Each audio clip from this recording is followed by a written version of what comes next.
but this angle. Okay. Yes, I think this is much nicer. Yeah. Don't you think? Say hello to my wife, Kathleen. Yes. Very nice Yeah. to see her photo. I hope you have many children, at least 3 or 4. At least 3 or 4. Did you hear that, Yes. Kathleen? At least 3 or 4. That's what she wants to? Very good. When she was young, she wanted to start an orphanage in China. Oh, they have plenty of orphanages already. And I know quite a number of American couples going to adopt daughters from China because the communists limit the families, only allow 1 child.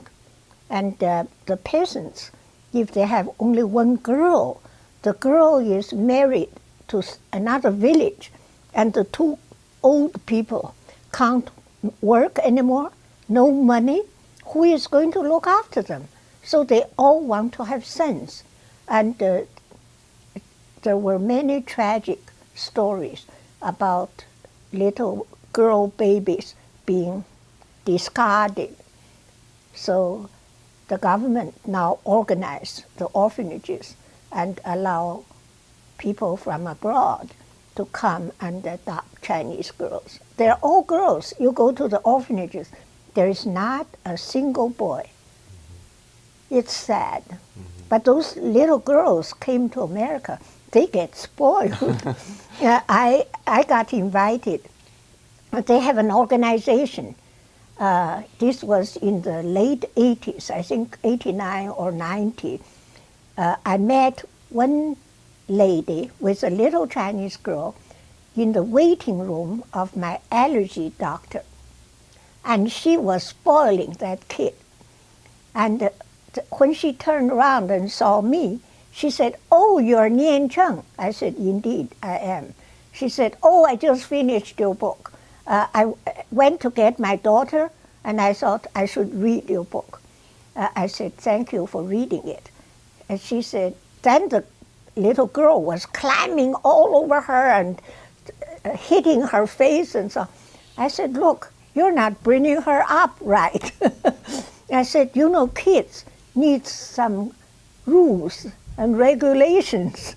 You should tell her, you're not to climb on my knee, on my lap when I'm talking to somebody. You should tell her that." I think American mothers inclined to spoil their kids. They don't believe in discipline. But those kids are all nicely dressed. So she told other mothers, they have an organization that she met me. So they invited me to talk to them, to meet them all. There were over 200 families at that time in this area who have Chinese little girls. So I agreed. And they hired a hall in a church. And there were at least 60 mothers. Some fathers came too. And we had a very nice afternoon. And the little girls running around, all dressed up in their party clothes. I said to myself, you know, these were peasant kids. If they didn't come to America, what kind of life would they have? Their parents may not even have the money to put them through school, let alone go to university. And all these women I met were well educated. Many of them have jobs and quite senior in offices, lawyers, and business women. And those girls going to have a wonderful life in America. But in China now, there is a shortage of young women. So there are gangs who abduct young girls. They go to the countryside and say to the young girls, "I can find you a job." And because the countryside is still very, very poor, so the girls fall into their trap and went with them, and actually they make them become prostitutes. Yeah. And some girls run away and got home. Many, and then they sell them. they sell them to poor peasants who can't afford to get a wife, because there is a shortage of girls. So the parents of girls require the future son-in-law to pay to buy this, buy that, and the poor peasants don't have the money. Good. Let me do one thing. Let me just see everything's okay.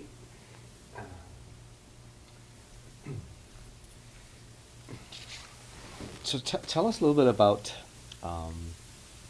when you grew up in Shanghai, right? No, I grew up in Beijing. Oh, you grew up in Beijing? Yes, I only started to live in Shanghai 1948, when my husband and I returned from Australia.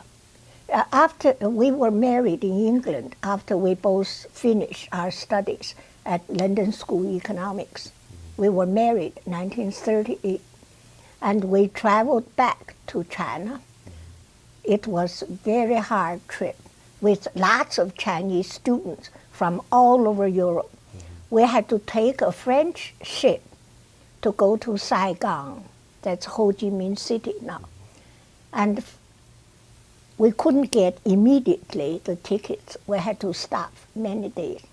Then we got another little ship to go to Haiphong, that's north, a seaport.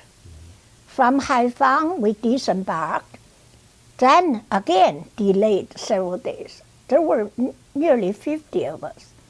Then we traveled by train to Hanoi, which was the capital city of Vietnam.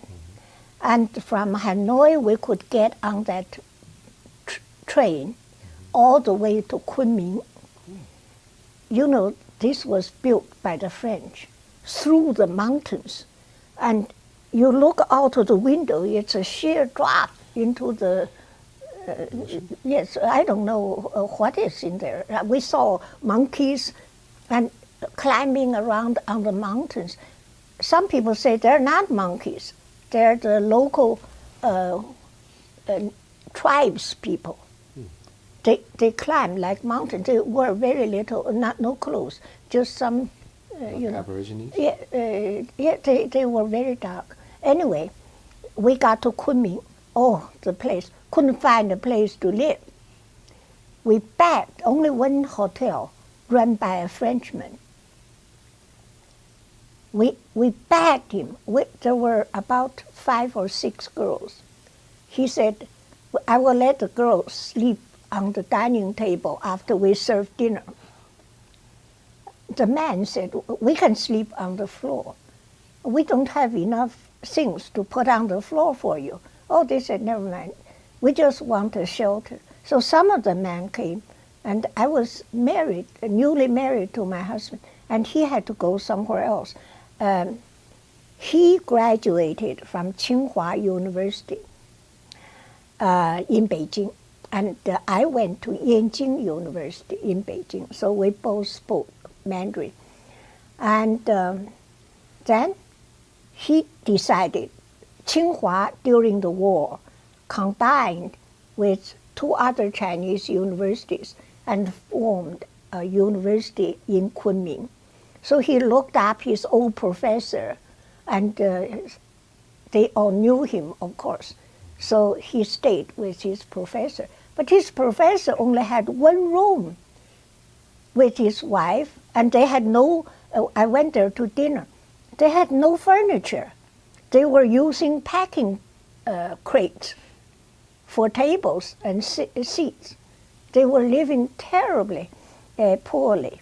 And we stayed like that for, I think 10 days before we got 1 ticket on the plane. So I said to my husband, you go. You have to go and find a job and a place to live, because Chongqing was just as crowded as Kunming, all these refugees from the coastal areas.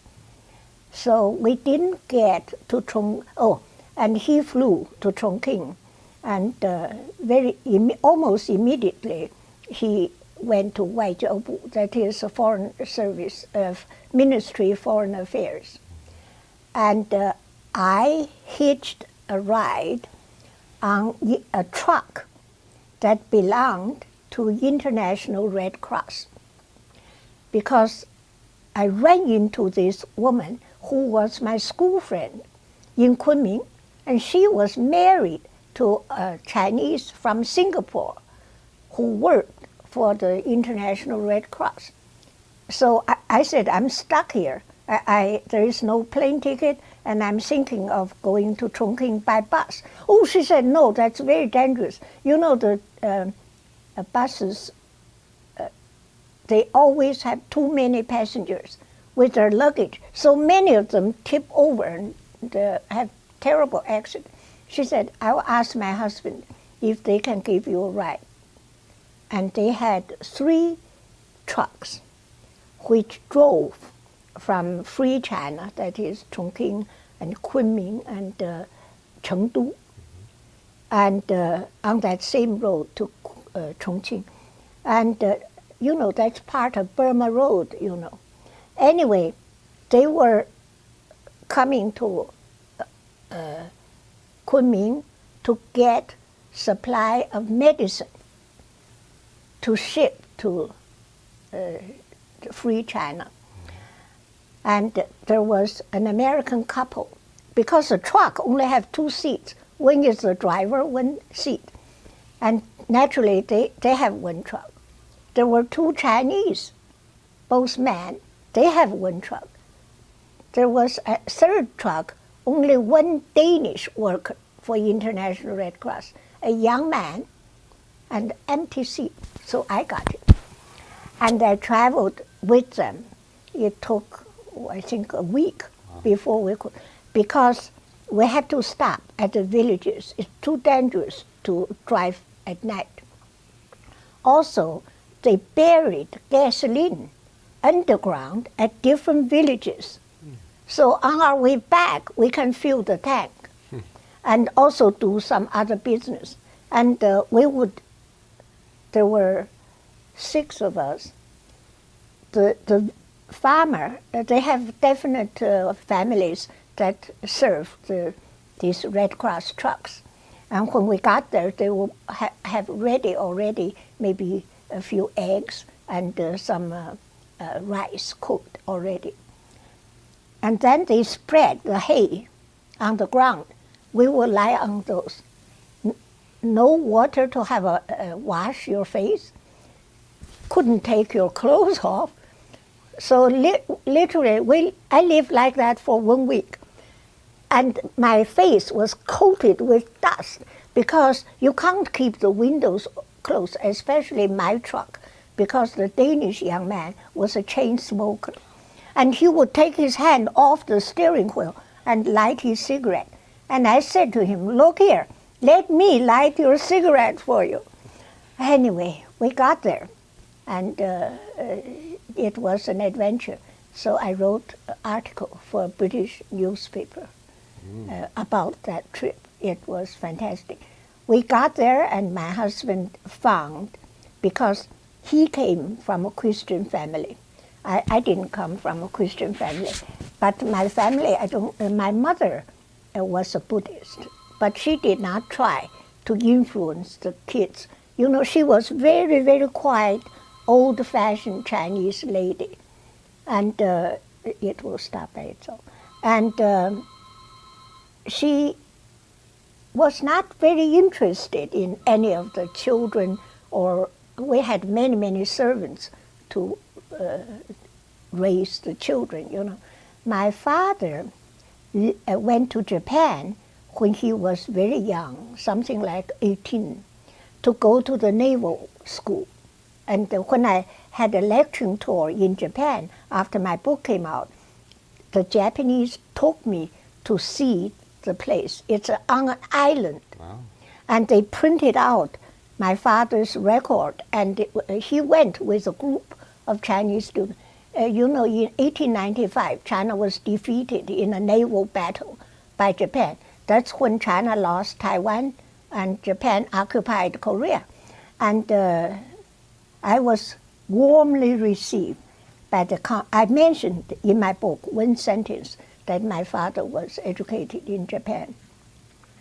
And the commandant received me, and he gave me a briefing. Then he sent me with one of his subordinates to look around the whole island. We drove, from building to building. And they showed me the dormitory my father lived in. Now it's a classroom, and so on. So when we finished, he invited me to lunch with him. So I came back and I said to him, he said, "Do you have any questions?" Oh, I said, "Only one question." I said, "How come the building my father came was a dorm? Now it's a classroom. How come the Americans didn't bomb it? Because this is a naval college, and right close by was Hiroshima." I said, "Why didn't they bomb it or do something about it?" Oh, he said, "No, they didn't bomb us. However, they did some damage." Oh, I said, "I suppose that's natural because they occupied Japan." "Oh, no. They chopped down all the cherry blossom trees because the trees were full of worms." He spoke fluent English. So I said, "I congratulate you on your command of the English language."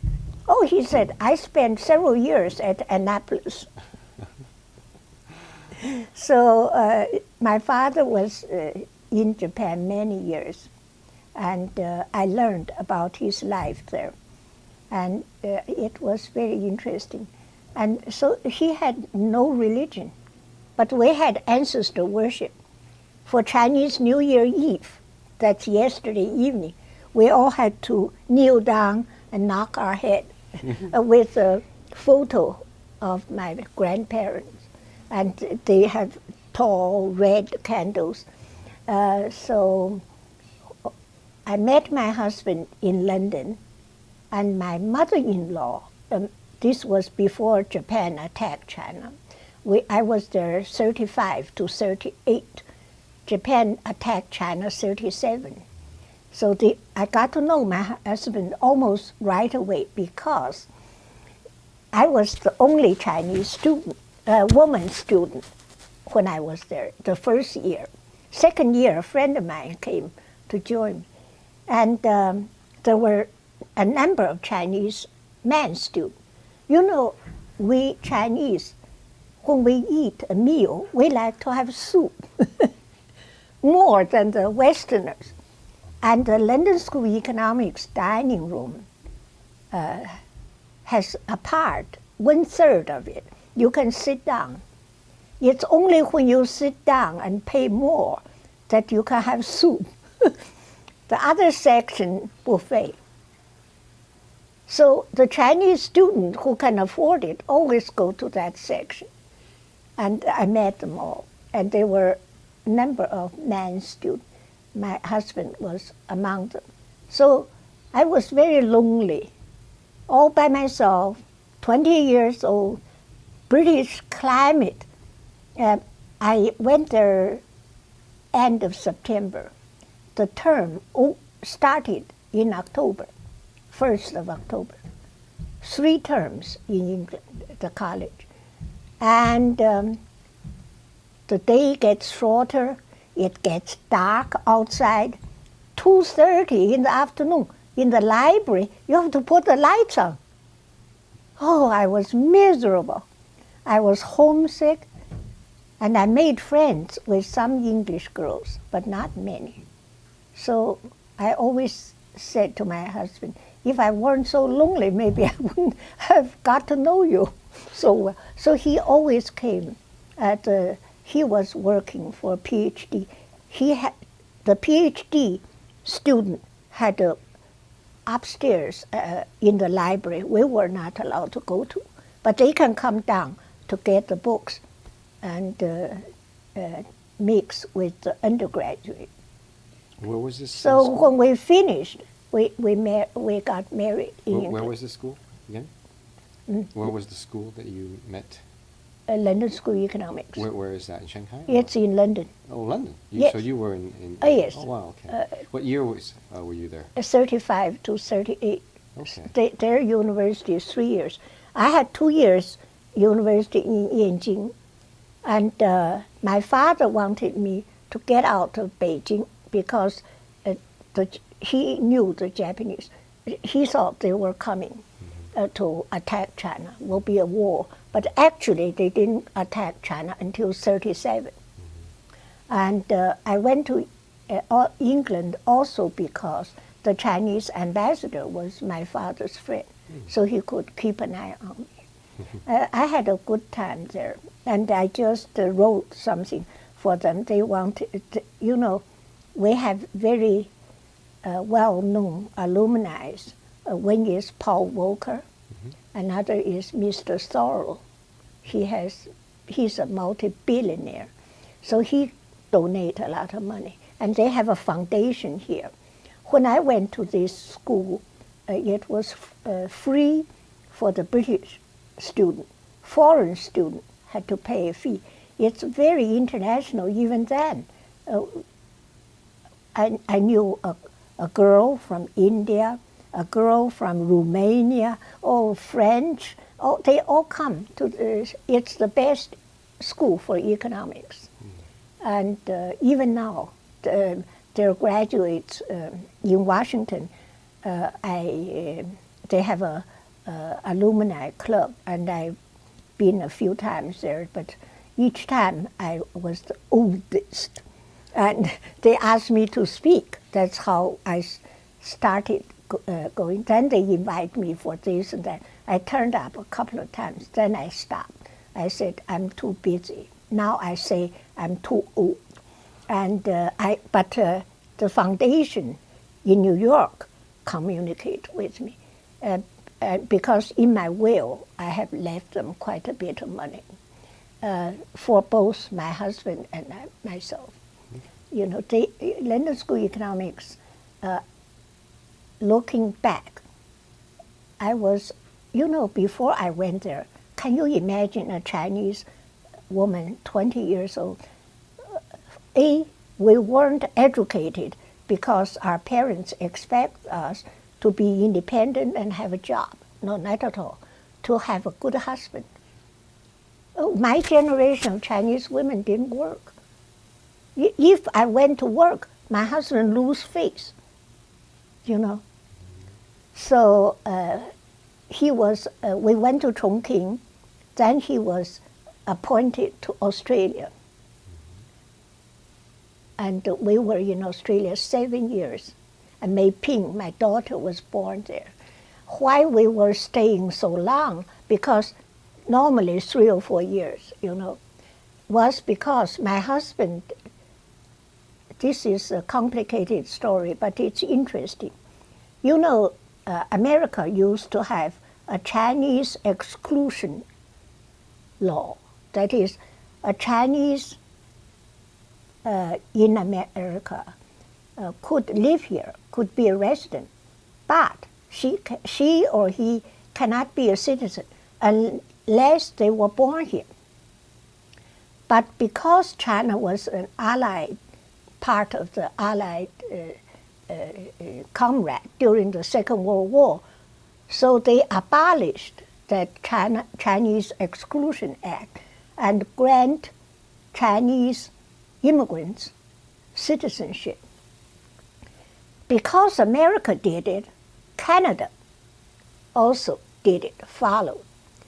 Australia had a white Australian policy. They treated the Chinese who lived there, business people, restaurant owners and so on, even worse than Canada and the United States. But they wanted, or the Chinese Ministry of Foreign Affairs, my husband was number 2 in the embassy, and they assigned him to negotiate with Australia. It was a very hard negotiation. We were in close contact with the Minister of Immigration. He loved Chinese food. We had a Chinese cook from Hong Kong. Literally, he came to dinner every week. We tried to cultivate him, you know.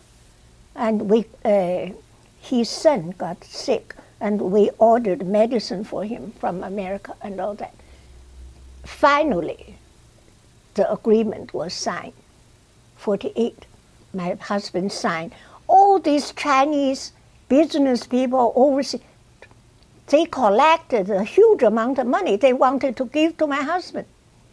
My husband said, no, you can write something to say thank you, a letter or something, but I cannot accept any money. So he didn't take anything. They said, my gosh, you're wrong, everybody takes money. All the Chinese officials take money. You're the only one. My husband said, I can't help it. This is my principle. So we left and went back to Shanghai. Then he was appointed director of the Shanghai office of the Ministry of Foreign Affairs. So we started to live in Shanghai. Actually, my mother and father by then had moved to Nanking, where my brother had a house, younger brother, and he actually went to England. Anyway, then his mother was in Jinan. When we arrived back in China, 1948, Jinan was already occupied by the communists. We did not go to Taiwan with the Kuomintang government because my husband wanted to get his mother to come and live with us. We had to wait until the communists took Shanghai, then we can travel by train to Jinan and bring my mother-in-law to come and live with us. When the communists first came, they were very nice to us because the man who took over my husband's office was a Tsinghua graduate. They didn't meet. This man was ahead of my husband. They didn't meet in school, but he also married a Yanjing graduate. I knew this woman too. They were very nice too. They asked him if he could help them to get to know Shanghai, the foreign business people and all that. This group of people belonged to Zhou Enlai. Zhou Enlai had his own. You know, the Communist Party leadership, they are not unanimous. Zhou Enlai's group came from France. They were called the French group because they were all students in France, and they joined the French Communist Party. And then, as a group, they came back and joined the Chinese. And Mao Zedong was a guerrilla leader, so he had the military. He always controlled the military so that nobody can overthrow him. And this Zhang Hanfu was the name of the man who took over from my husband. He asked my husband to be their advisor for 1 year. And my husband said, all right, help them during the transition period. And then he went to teach at 2 universities. One was the Dongwu East, I don't know their English name, Dongwu University of Law. Another was St. John's University. But when Korean War broke out, St. John's University was swallowed up by some other university, and Dongwu University moved. So my husband was asked by Shell if he would become general manager in Shanghai, because they felt with the communists here, it's better to have a Chinese manager. So my husband asked the communists. Good.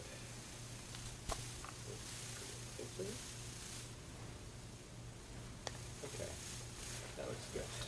Okay. All right. Now you were saying, what were you saying about, China and women? I think the communists did 2 good things Okay. in China. One is the Chinese women nowadays. I grew up always I felt myself inferior to men because I always asked my husband opinion and so on, and put him first, and order food. You know, I had to cook every morning.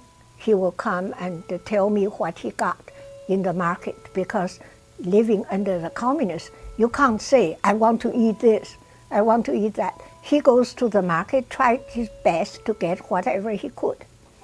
And since we had big pay, you know, my husband was manager for Shell, so the price was no problem. But the availability is a problem. There simply wasn't anything you can buy. So he will come back and said, I managed to get this and that. Then I always order the food, what he should cook and how he should cook it, according to what my husband liked. I never thought of ordering food because I like it. You better not tell this to my wife here. Just kidding. Yeah, this is my Chinese women of my. But nowadays, the Chinese women, they feel totally equal with men, and this is what the communists did. It gave them the opportunity to get out and get educated, you know, and have jobs. Not in the rural area. I'm talking about the middle class, people who can afford to go. And they made university education free, even provided food at the beginning. So, although the food was very plain and so on, you could, if you passed the exam, you could go to university. Your family didn't have to pay anything. But it didn't last very long because the government can't afford it. So, but entering high school and university, there was preferential treatment, like in the United States, but for people who are poor. My daughter had to pass average 80% on all subjects, average, from junior high to senior high. But if she were a girl from a working class family, she can pass with 60. So I used to say, this is unfair, this is unfair. My daughter said, oh, no. Now, it's fair, because the teacher explained to us that the working class kids, when they get home, they have to do housework. They have to look after the little ones. And we don't need to. We can do our homework, and if we don't know, our parents can help us even. So we should, and she said, in any case, we can all pass 80 quite easily. And let me ask you, why did you and your husband go back to China in 1948? You know. Oh, we had to. You mean 48? Well, you went back to China from Australia, right? Yes. Yes. But he was a part of the Kuomintang government. Right. He was transferred to this job. I see. You see, we didn't expect the Kuomintang to collapse like that, you know. And when the communists did... Actually, he was, in the time we were in China, it's less than a year the communists came. He got rather disillusioned. So he started teaching even before the Kuomintang went away. He said, I didn't come from an influential family. In Kuomintang's system, I will get nowhere. This is as much, as high as I would ever get. And I don't enjoy dealing with those officials, because in my heart of hearts, I despise them. they all are corrupt. I mustn't show it, and I want to leave the government, he said. I will go to teach as a professor. He didn't expect the communists will take over all the colleges and schools. And there was really, once we made the decision to stay, to get my mother-in-law to come and live with us, and he will have a quiet life, teaching university, we made the wrong decision. We didn't count on the communists controlling the universities. He wasn't a member of the Kuomintang party because he joined during the war. And this was, during the war, it was supposed to be a united front. Kuomintang employed people who were not party members to give the American an impression that they are democratic. So they never asked him to join the party. So that was good. That was good, yeah. To a certain extent. But also, I think if the Zhou Enlai people could have controlled the government, there wouldn't have been a cultural revolution. It was, Mao felt threatened. Well, I explained it in my book. Mao, you read Dr. Li's book. As he got older and older, he never went to the office.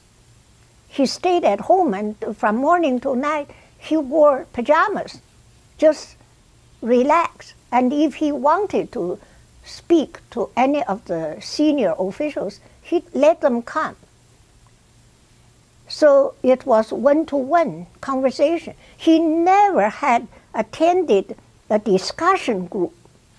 And he had all kinds of ideas that he wanted Chinese people to. Of course, the Chinese people's character, the tradition, contributed or worsened Mao's behavior because the Chinese believe in what the Chinese call 报喜不报忧. You report happy things.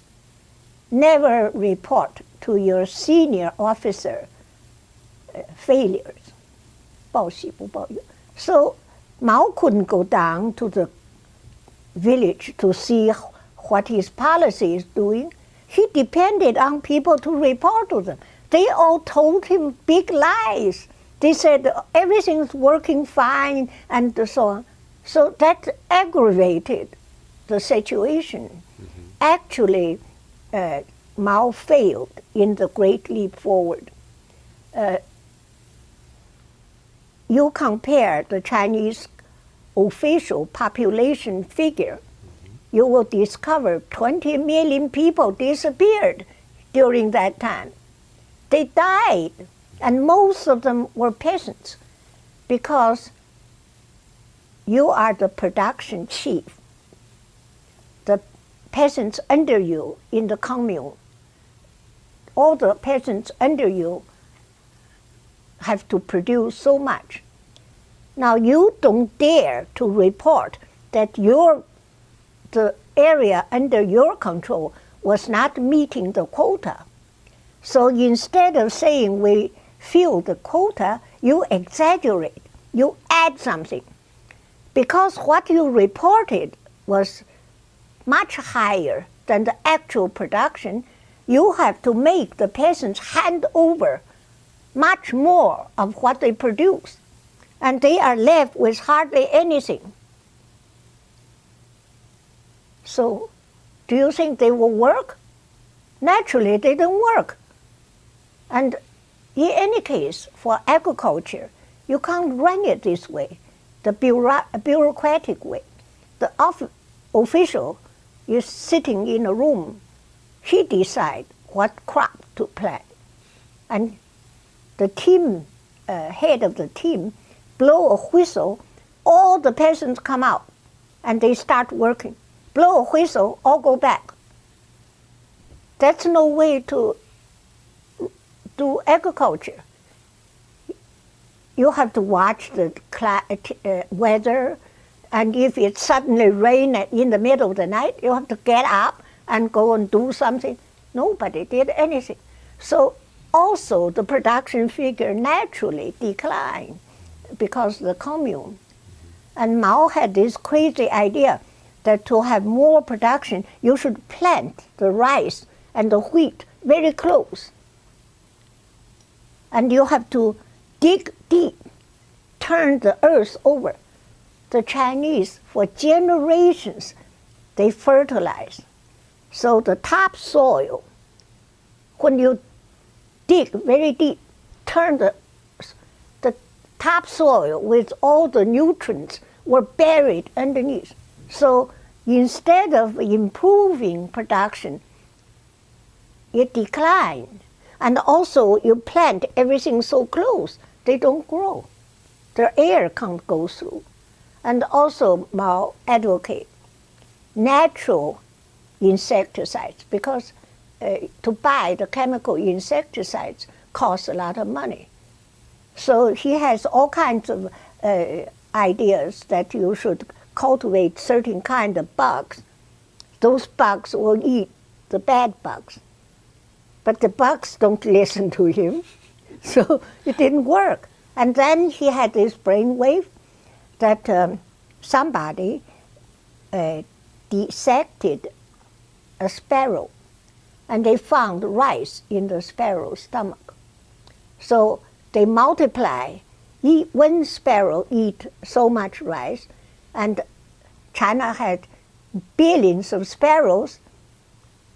That much rice is lost. So we had a campaign to kill the sparrows. My daughter was a little girl at that time. This was before 1958. She had to hand over 2 sparrows dead when she went to school. All the time in Shanghai, every family must kill the sparrows. And you climb on the roof and wave a red flag to frighten the sparrows, make them fly, fly, fly until they drop dead. Instead, what we did, and our neighbors were putting rice in a little plate under the hedges. And the sparrows all come and feed themselves on what we gave them. So they didn't fly around over our houses, and we got away with it. But what are we going to do? My daughter had to hand over 2 sparrows tomorrow. We didn't kill any sparrows. What are we going to do? My cook said, don't worry. Tomorrow morning, I will get up very early. I will go to the countryside that he rode on his bicycle to the edge of Shanghai, quite a long way, an hour's riding. And he came back with 2 dead sparrows. I said, how did you get this? He said, peasants. Chinese are born businessmen. Some peasants heard that the schools require every student to bring 2 sparrows, dead sparrows. They killed all the sparrows and sold them. Sold 2 sparrows to my cook. Wasn't that funny? That's how we lived under Mao, Let me ask you, in your book, you talked a little bit about your house as an oasis of peace, it was very tranquility. Yes, tell us a little bit about your home in well, Shanghai. I had to use, because my father studied in Japan and knew the Japanese military people, naval people especially, they used to come to our house for dinner and so on before they attacked China. So as soon as they attacked China, my father went to Shanghai and bought a small house and lived there. This was in the French settlement, so the Japanese couldn't come. This was before 41. While Wang Jingwei was organizing a quisling government, my father was afraid that his former Japanese friend will ask him to join this government. So he hid there. but then the government was formed. It was Admiral Lin who didn't hide. He became the Minister of the Navy after, for Wang Jingwei's government, the Kuilei, Chinese call, puppet government. But in the West, it's called the Quisling government. And this man was shot, death penalty, shot by the Kuomintang. His daughters are here, and I see them quite often, because they were all good friends. They went to Japan together. But my father escaped, because by the time he emerged, they were not looking for anybody anymore. So he had this little house. And when my husband was alive, we lived in a house that belonged to Shell. He was general manager. It's very big. We had even a tennis court in our garden. And we had 2 doormen who took turns.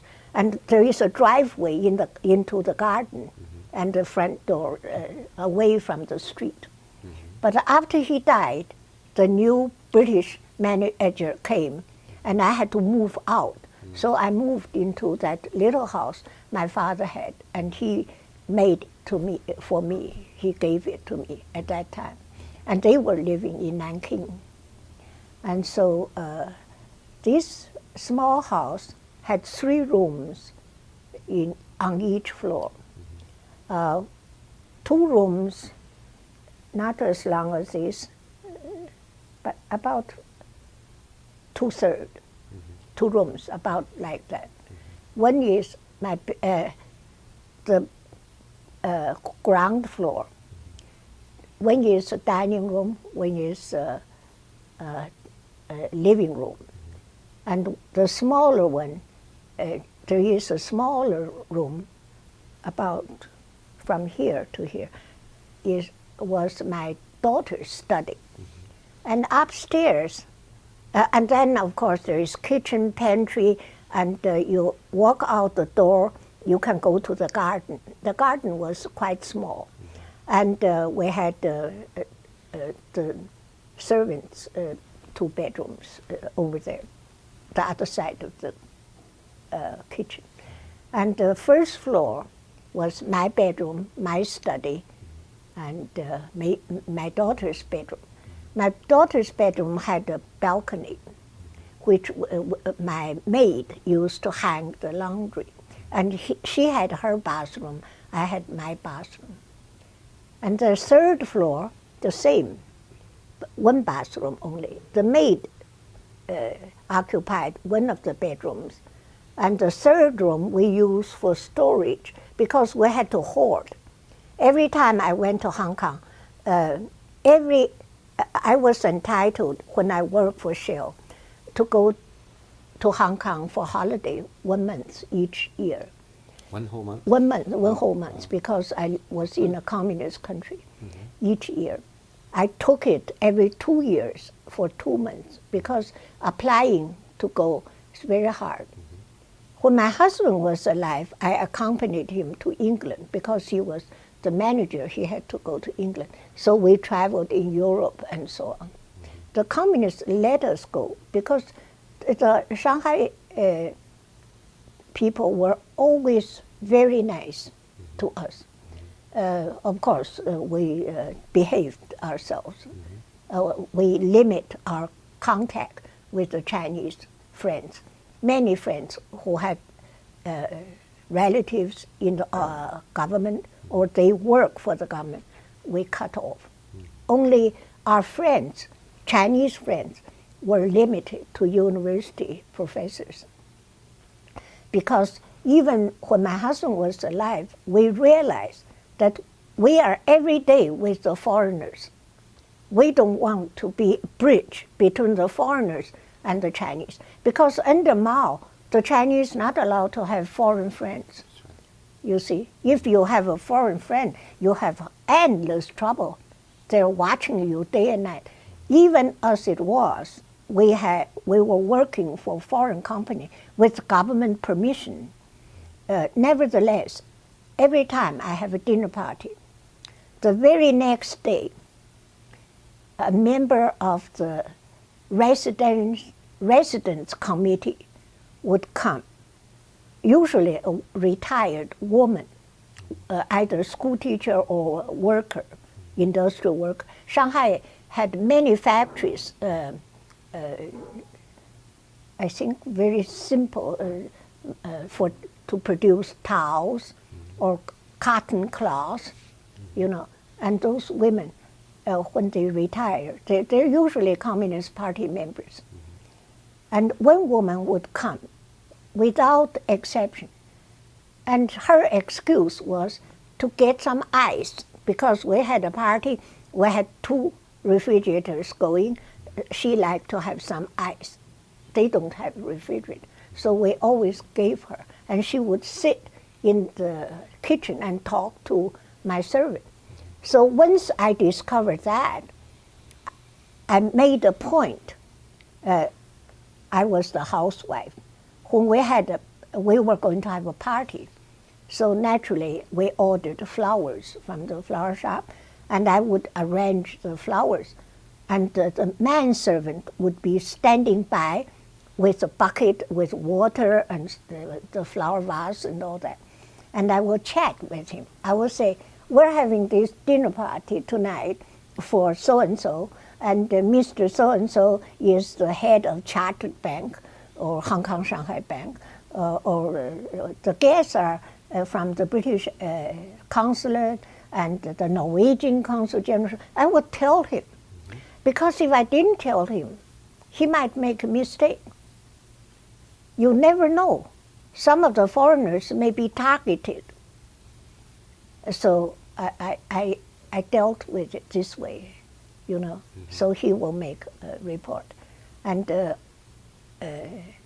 you know, those workers, they're very simple. And besides, for them, it's a job that their leader told them to report.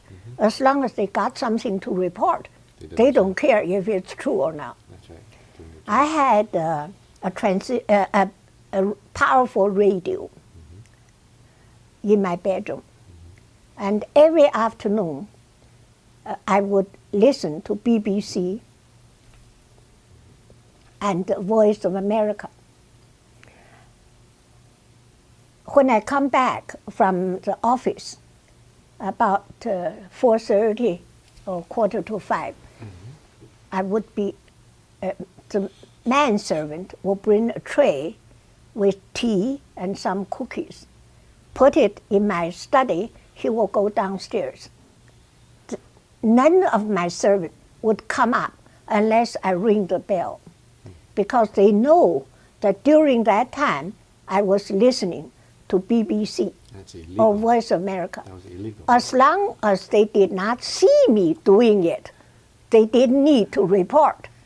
If they saw me doing it, they have to report. Because if the manservant saw me do it, he didn't report. Then when they asked the maid might say he was upstairs, so he might know, something like that. But none of them will come up unless I ring the doorbell. Then they will come. So you have a way of living there. You are conscious. For instance, we use shell car.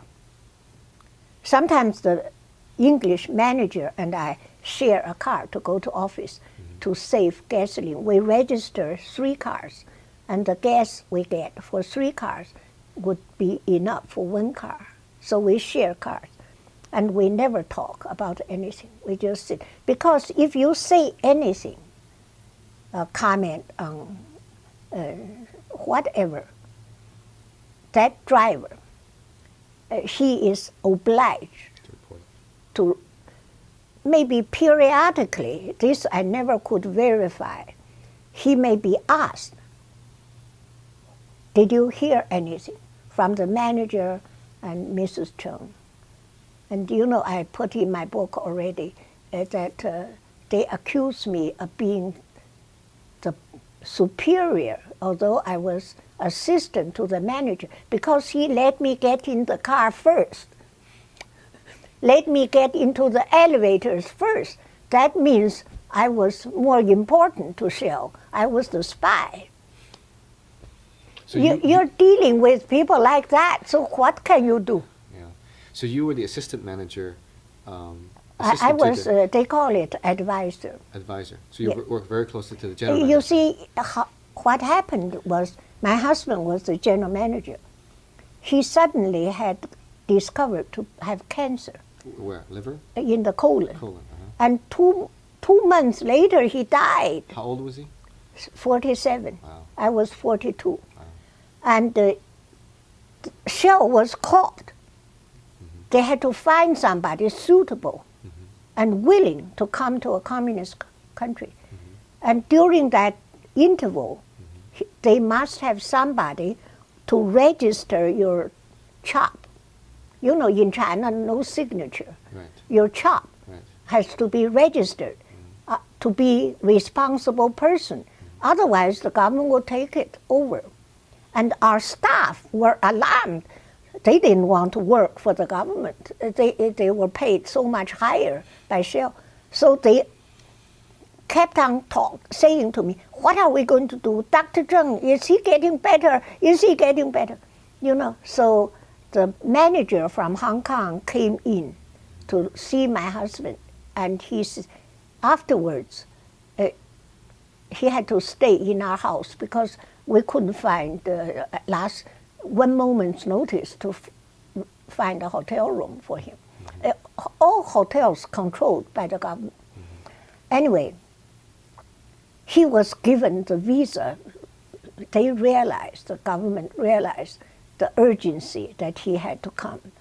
So he came, and after I took him to the hospital to see my husband, this was 3 days before my husband died. And he came back, he was very shaken. And I gave him a whiskey. And he sat here, I sat here, and he said to me, Nian, because every time I went to Hong Kong, I stayed in their house. He said, Nian, you know, the head office wants you to go there and hold the fort because we have to have somebody. They don't want our office to be taken over.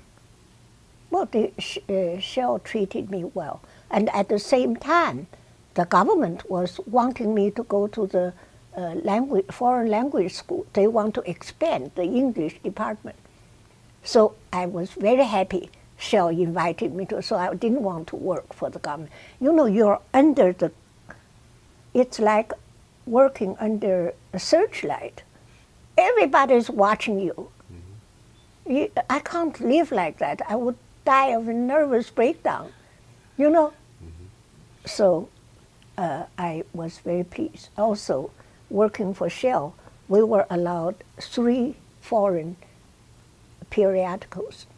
So we subscribed to London Times by airmail, Time magazine all from Hong Kong, and The Economist, 2 magazine, 1 paper.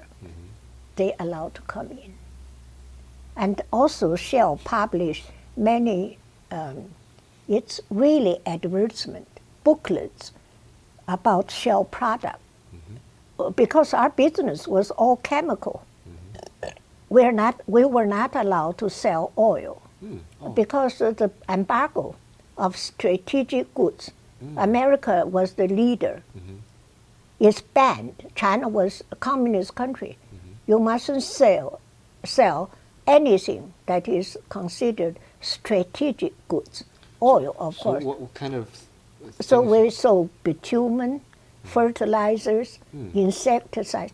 Every month we had the permission to import the literature of our product.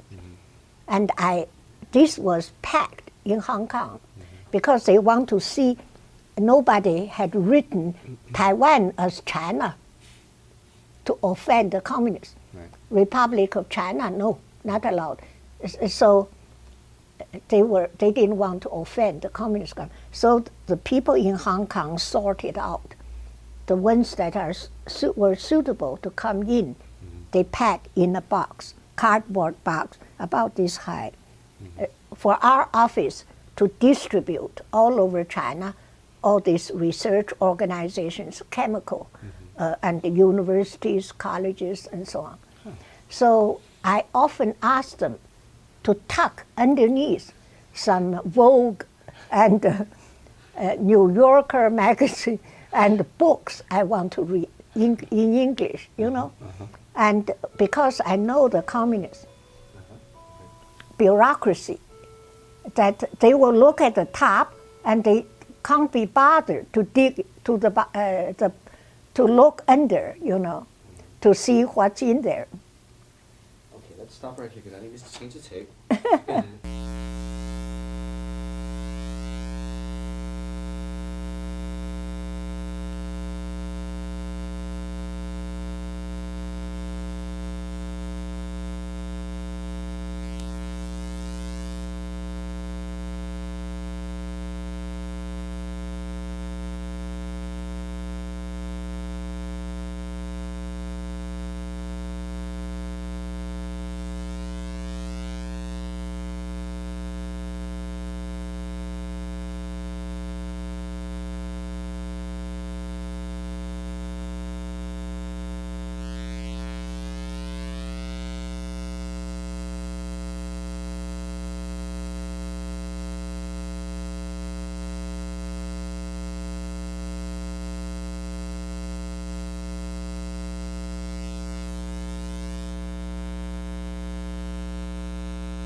Did you listen to what I said?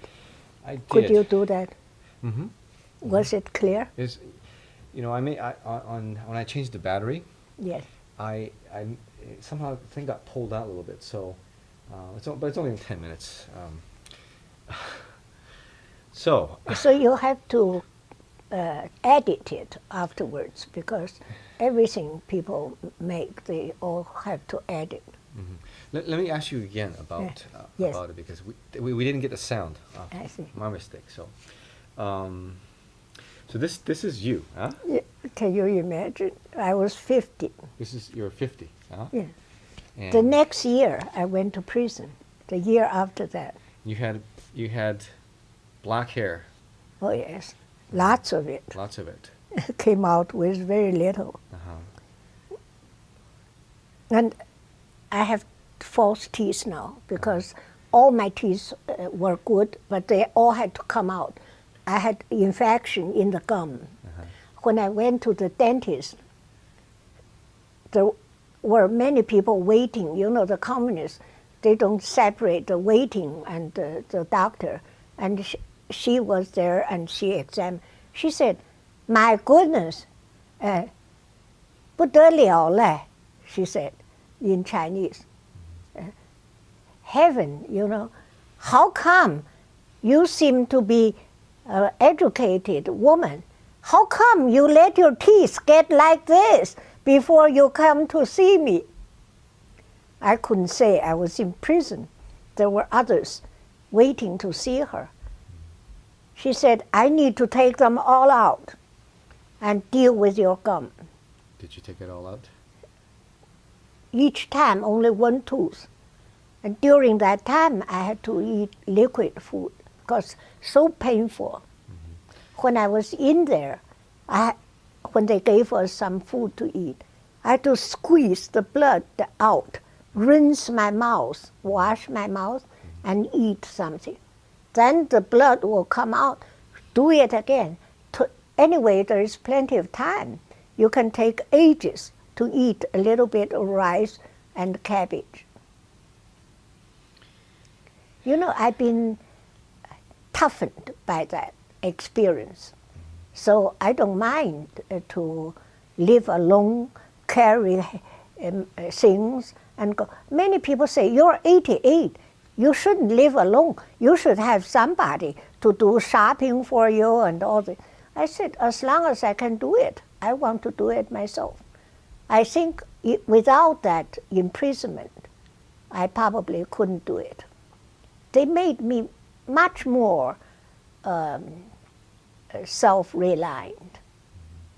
I think you're a tough lady. No. I have that spirit, you know. Mm-hmm. Of course, my father sent me to Nankai Girls' School when I was 12.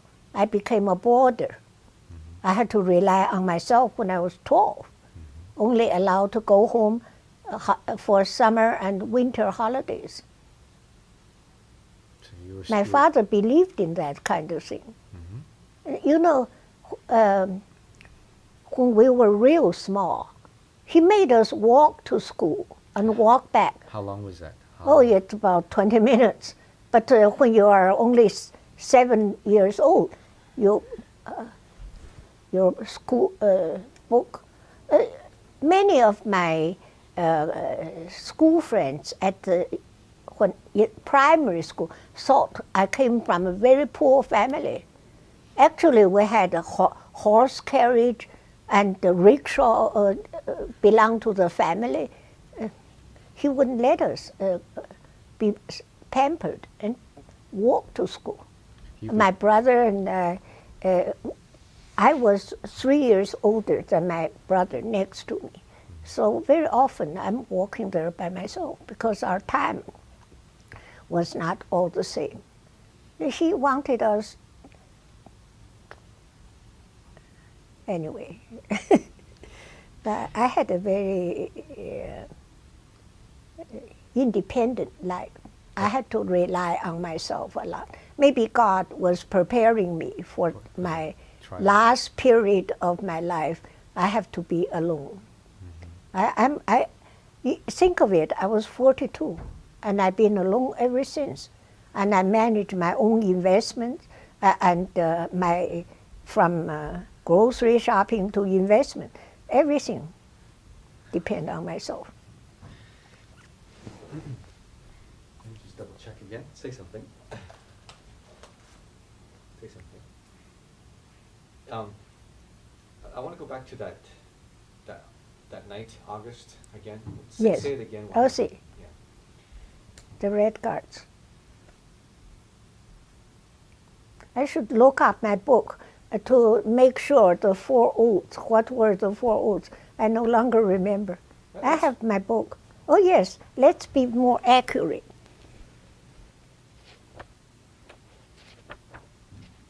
The Red Guards.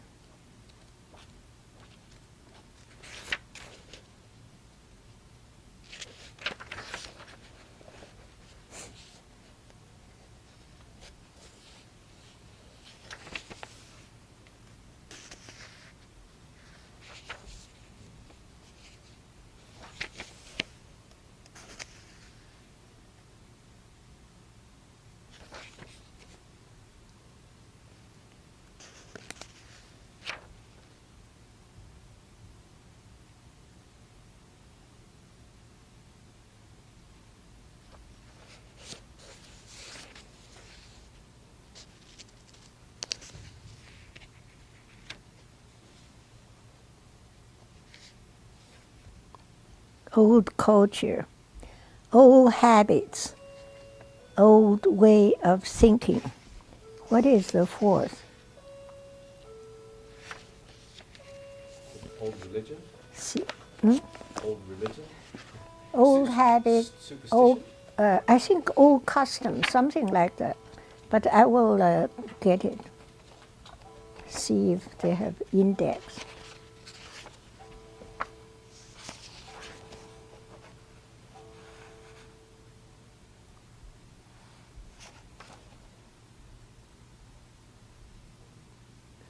No. Maybe I'll remember it, that's okay. Very simple index. You can get this book. I have your book. Hardcover from Amazon.com for $8. It's secondhand, but very good secondhand. I have both your hardcover and your softcover too. You have both? Mm-hmm. I need to read it again because it's been some time. My wife was reading it. But then let me ask you again, you know, that night in August was 1966, was it? 1966. So But they came to me on August the 30th, and I was reading a book that I smuggled in. You know, actually, when are we on the... Yep. Oh, mustn't. I was reading one of the books I smuggled. Do you remember what it was? I think it was the rise and fall of the Third Reich. Oh, okay. Yes. So you're reading that, and they just came in these Red Guards. Oh yes, they knocked on the door. I was waiting for them. You were? Oh yes, because they've been to my next door neighbor, so I know they're coming. So you knew. So night after night, it was. I didn't go to bed until midnight. Then I know they're not going to come tonight. Next night, I will sit there and wait because I didn't want them to catch me in bed. And I already told the maid to stay in her room. Don't come out. I don't want them to get insulted or beaten up. Right. And the manservant, the cook didn't live in my house. He went home. The manservant was in the kitchen waiting for them too. And then when they banged on the door, he went open. My house was like this. 2 houses were built by the same person. And the inside, you have a little passage. And halfway of the passage, I had a door, wooden, double door, the car could drive in, and there is the garage at the end.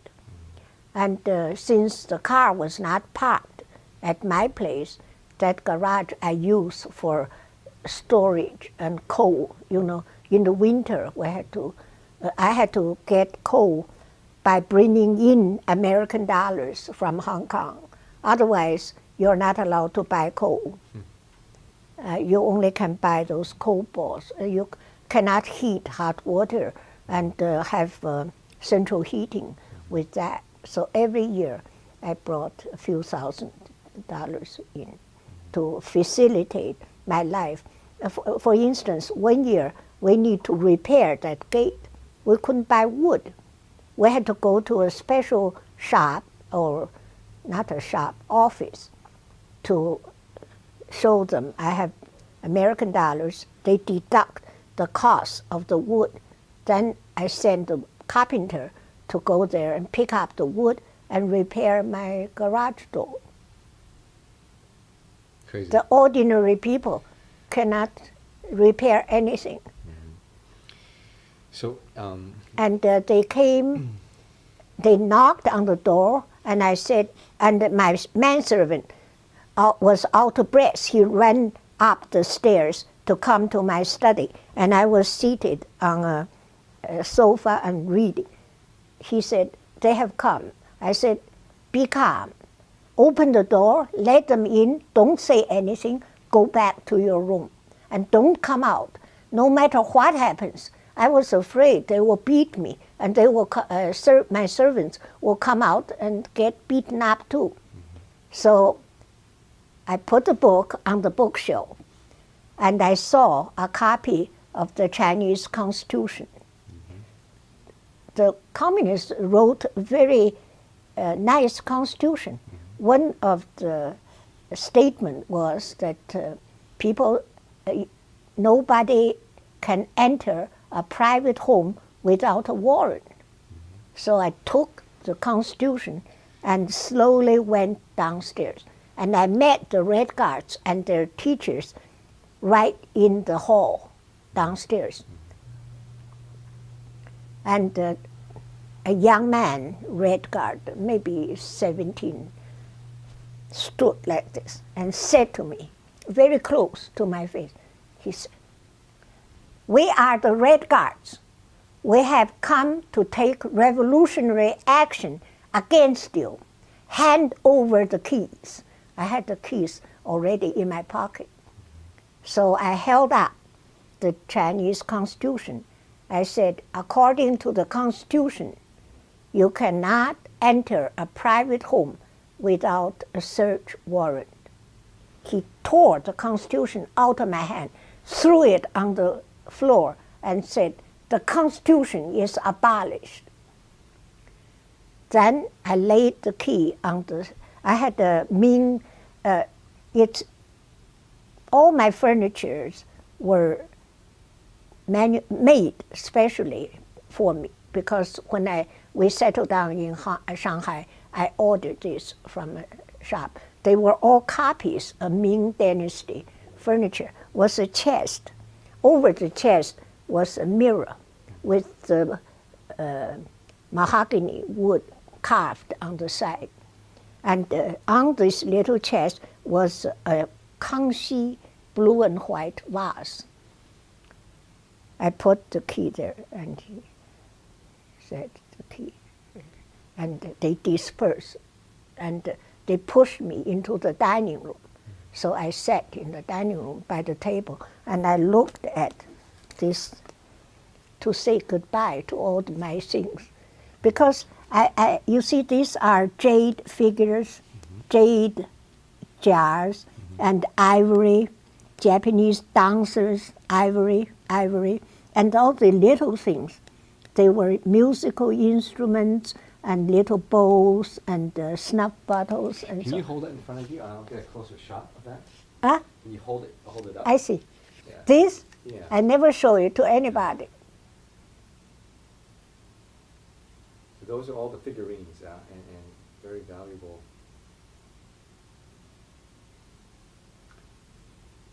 Okay. And they destroyed them all.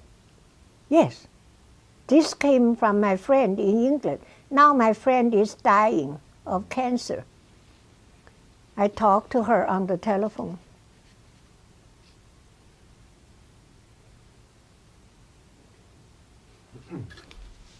And they destroyed everything. Yeah, these things, I don't know where they've gone to. I think they pocketed them, you know. And they put, I was in the dining room, and the dining room had a window rather like this. The living room had a French window. Mm-hmm. You can walk out to the garden from the living room. Mm-hmm. And my manservant came to the outside, knocked on the window. He knew I was in that room. Mm-hmm. He said, I think I should go to the film studio and tell Mei Ping not to come home. Mm-hmm. I said, good idea. So he, because Mei Ping would come home in the middle of it all. She might get beat. Yes, and I didn't want her to get insulted too. So they were there all night. And I went to Mei Ping's room, had to sleep, because they didn't disturb her room. They had their own principles, that Mei Ping was an independent wage earner. She, although her family was bad, she herself was okay at that juncture. And so her room was not disturbed. And you slept so in? I lay down on her bed and had a good sleep. You know, I'm like that. What is all these things? I have it, I enjoy it. I don't have it, so what? I don't care. You know, it's what the Chinese call 身外之物. It's outside my body, I don't care. Of course, they knock me down and kick me. That's I had to put up with. And I argue with them, you know, when they have interrogation. Tell us about that. So the next morning, the Red Guards more or less finished their destruction. And their school brought those hot buns. So they were seated on the staircase and so on, eating the buns. And then they told me to go to the third floor and to select one set of winter clothes, one set of summer clothes to set aside for Mei Ping and me. Only one set of clothes. The rest, they took all. And they also took all my jewelry. And actually, I had a very valuable jade necklace, which came down from my mother's family. And they tore it open, and the jade beads scattered in the garden, in the mud, and so on. They had no idea. And these were very young teenagers. Yes, those kids, you know, they'd never seen anything. When they first came into my house, they didn't dare to walk on the carpet, because I'm sure they'd never seen any carpet. Mm-hmm. You see, so they were poor, so they were working class kids. 15 years old, 16? I think, yes, they were senior high, probably. But they were prompted by their teachers to do this, right? No, the teachers weren't just watching them so they don't kill anybody. Oh. You know, because then it become difficult. Mao Zedong always said, we don't want to kill people, because if you cut off the top of, I think, garlic or something, it can grow again. If you cut off somebody's head, it doesn't grow again, in case we want to ask him some questions. But they did kill a lot of people, though, eventually. But actually, they torture, and then people die. Mm-hmm. They actually shoot not too many people. Mm-hmm. You know, they love to arrest. Even if you were a senior communist official, you can't escape. Mm-hmm. Mao would put them in this special prison. And you know Liu Shaoqi, the chairman of the People's Republic of China, his wife was locked up longer than I. And she had chains on her feet all the time.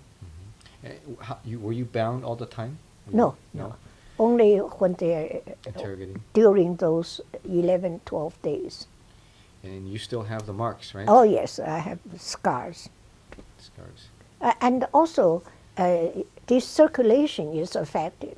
I always have icy cold hand in the winter. So this is Yes. this is arthritis now. You see, look at my arthritis.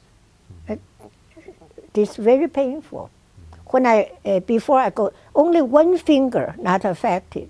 See, I cut myself because I'm not good at doing housework. See, I cut myself. I'm always in a hurry. You also mentioned that the prison guards, they would kick prisoners. Shoes? I made them angry. They slapped my face, and they slapped this way, this way, and then with the back of their head. Slap.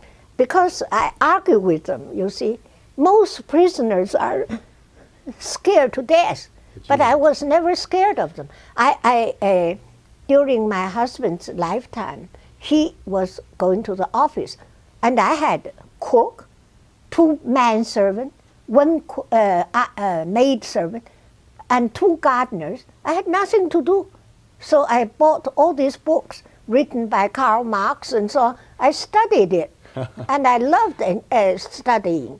I read all of it. I could quote Mao's book, and those people who were trying to abuse me, they never read them. So you quote them back to them? They only know a few slogans, that they were forced to memorize, usually from Mao's little red book.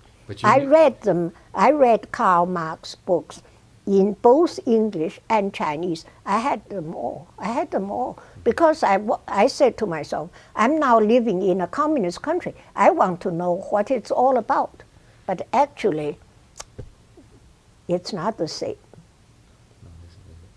Mao. It's a big lie. It was actually Mao Zedong dictatorship. He used whatever that suits him.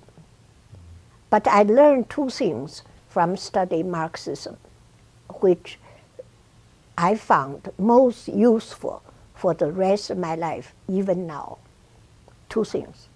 One is never look upon life as static. Everything is constantly changing.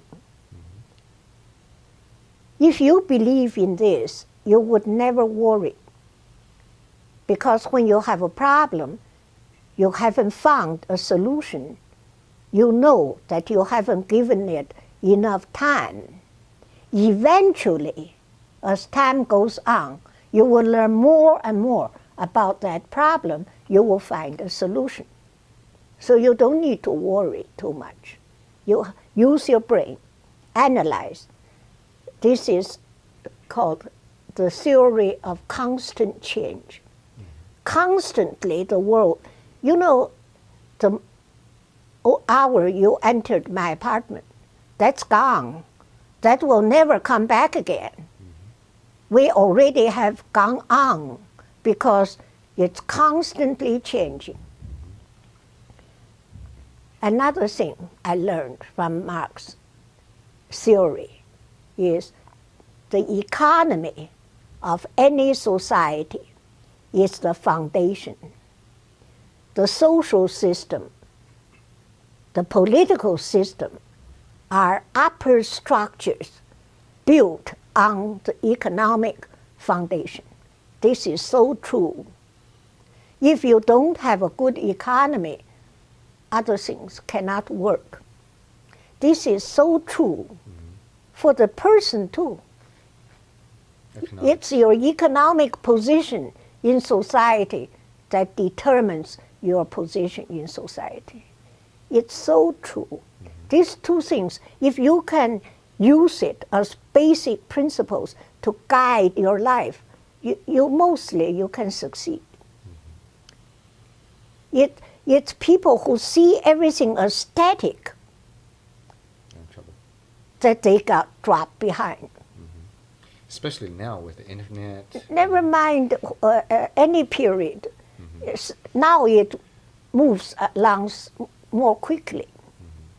You have to be with it. I want to go back to that night.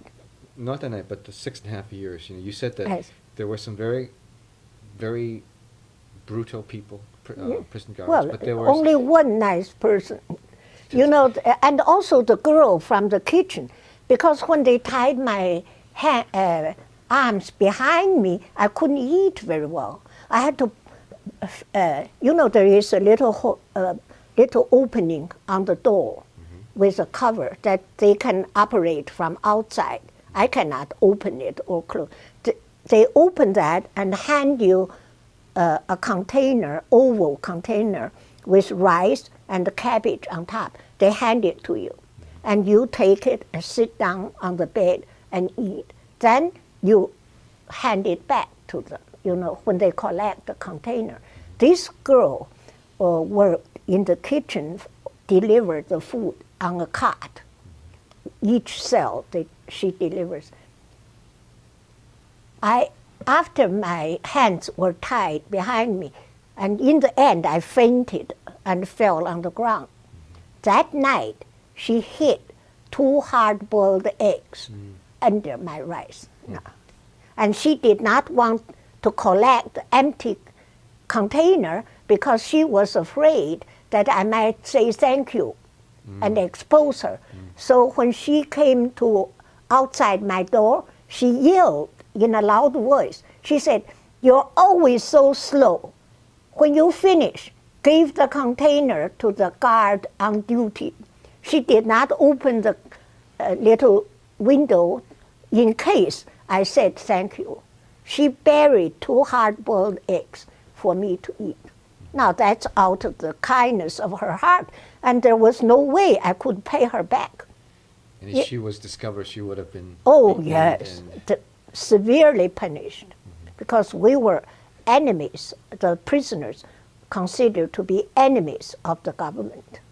Whether you are guilty or not is another question. To the guards and the people who work there, we are guilty. Because you were otherwise there. You wouldn't be incarcerated. That's right.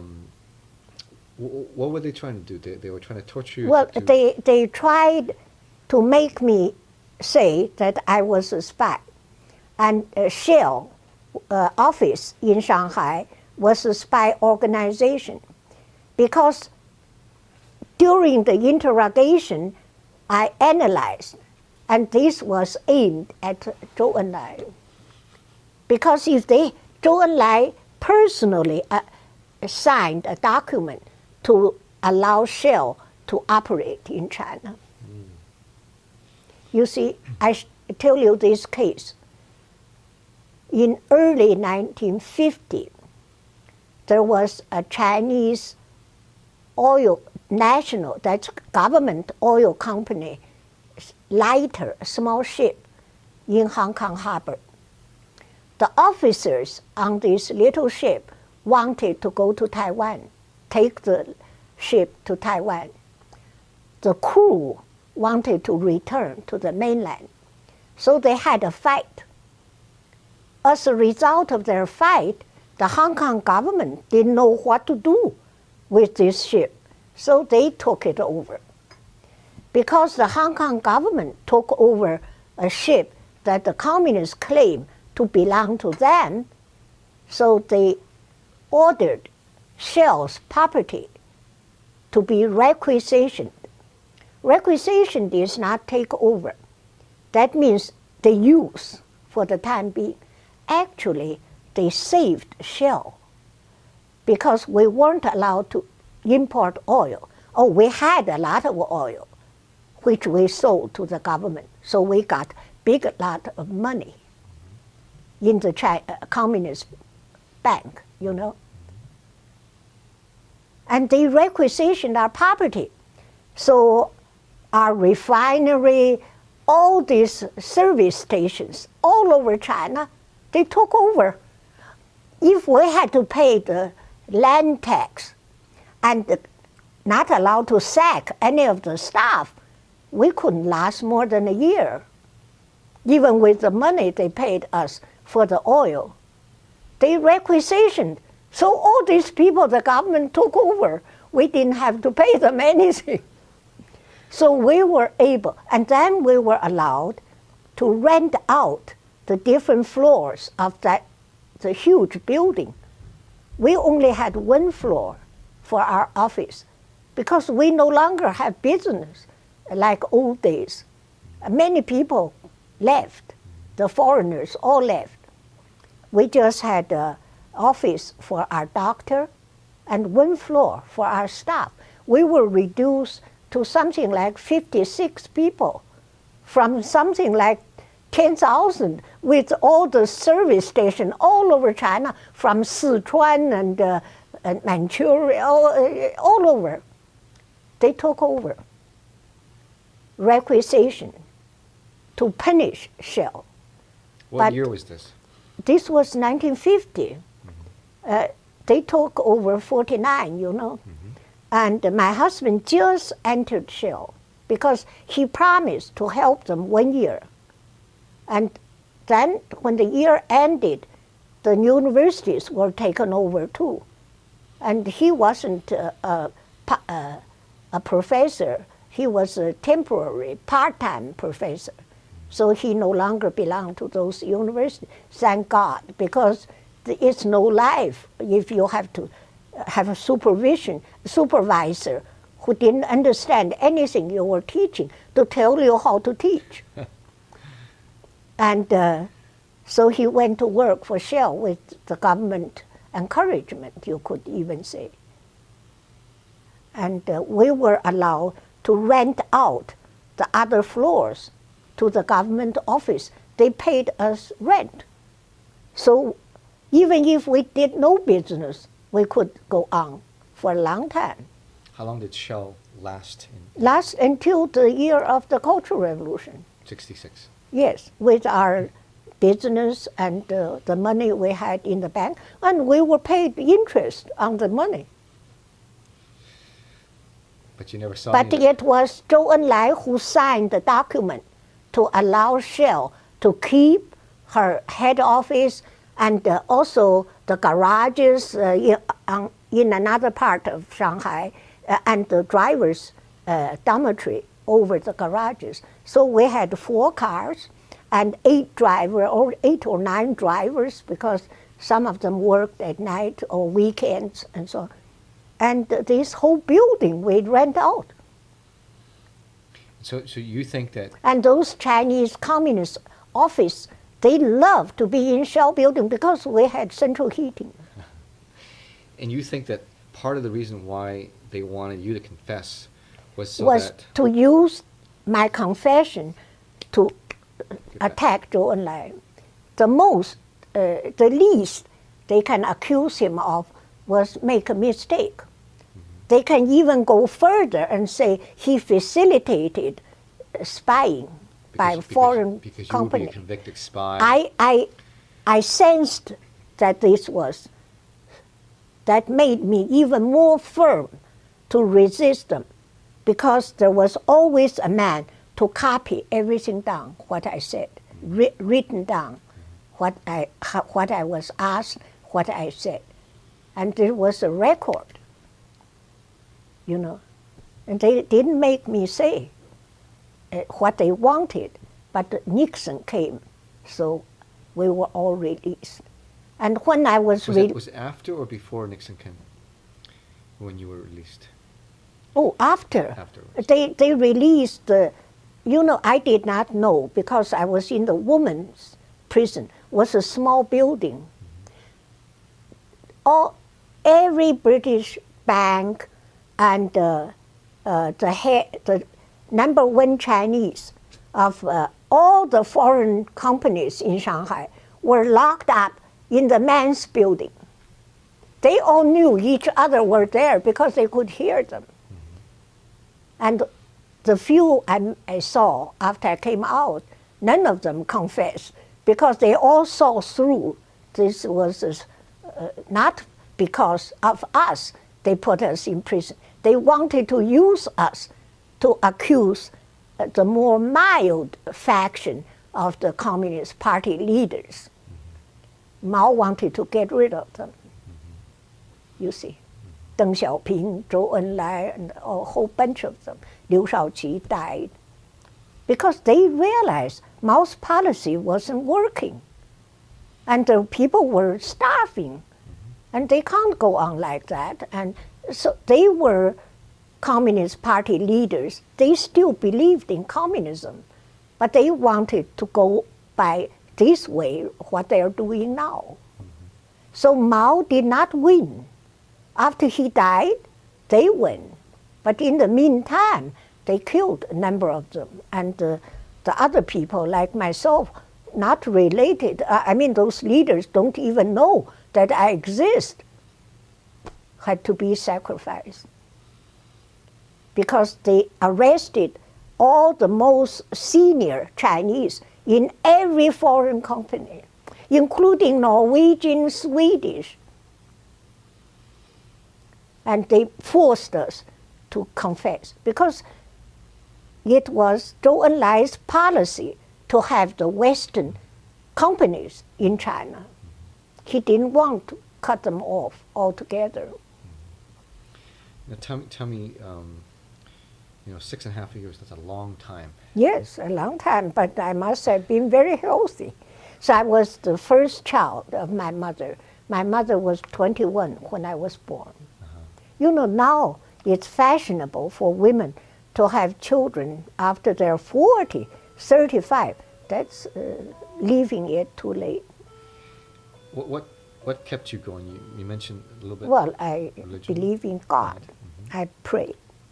I prayed real hard. I believed God is just. God often does something we don't understand. We must trust that in the end, everything will be all right. So I was optimist. I thought I would walk out that prison. You did? Yeah, well, very nearly didn't, because my health broke down. Yeah.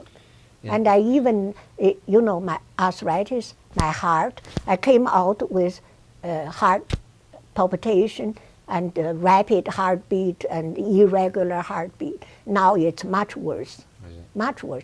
And I won't take medicine now because I'm 88. 2 years now I haven't taken any medicine because those medicine makes me forgetful. They dull my mind. I'd rather live and control my own life shorter than to live with my mind damaged and depend on other people longer. What is the point of living longer? I lived a long life already. I'm satisfied, more than satisfied. I didn't expect to live more than 80, and I'm 88.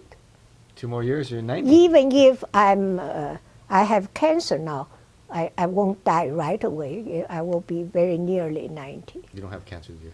I don't know. You never know. Well, you look very...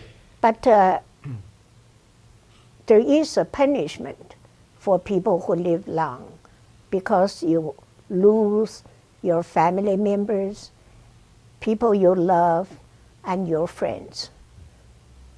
The last few years, every year, I lost 4 or 5 friends. And my book helped me make lots of friends. I have lots of friends. And I've lived here 20 years now. I have many good neighbors. We help each other. On Monday, I have to go to see a doctor. A neighbor will drive me. And when my neighbors get sick, I drive them. You still drive? Oh, I still drive. Oh, I'm going to have my license renewed in July. Oh, good. So I'm doubly careful because if I even have a scraped fender, they will not give it to me. Oh, is that right? They will use that as an excuse. To deny it, yeah. I don't have anything. Clean record. Today I drove, I went to get water, I went to grocery store, I went to drugstore. And when I was out, I came back at 2:30 and had a little something to eat for lunch. Let me ask you Any one more question. questions? I think we covered everything. Almost. And about your daughter, you know. Yes. What happened? You see, they told me that she committed suicide because during that time, many people did commit suicide by jumping out of the window. But after Mao died, 75, 76, he died. After Mao died, people start to talk. And one of her high school friend became a doctor. And she was on duty at the hospital for emergency that night. No, not at daybreak. Mei Ping's corpse was sent to that hospital early in the morning by people passing by on Nanking Road. And she said Mei Ping had wounds. If she jumped out of a window, her body should not have wounds. She was beaten. And the man now is out of prison. 20 years he served. The leader of the gang. That beat her? Yes. He was a worker of a textile factory. And he wanted to do something to please the government. I mean Mao's faction. And not him alone, there was a group. And 6 people they beat to death. Mei Ping was one. They were all from so-called the wrong kind of family background. And they had an open trial after I left China. They gave me my visa very quickly.